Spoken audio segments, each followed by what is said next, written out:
प्रत्येक शुभ कार्याच्या वेळेस जशी सकारात्मक ऊर्जा असते तशीच नकारात्मक ऊर्जा उपस्थित असते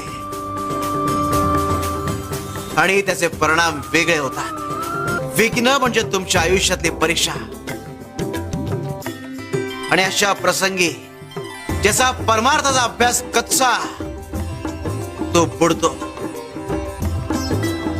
आणि ज्याचा परमार्थाचा अभ्यास पक्का तो संकट काळातही तरतो.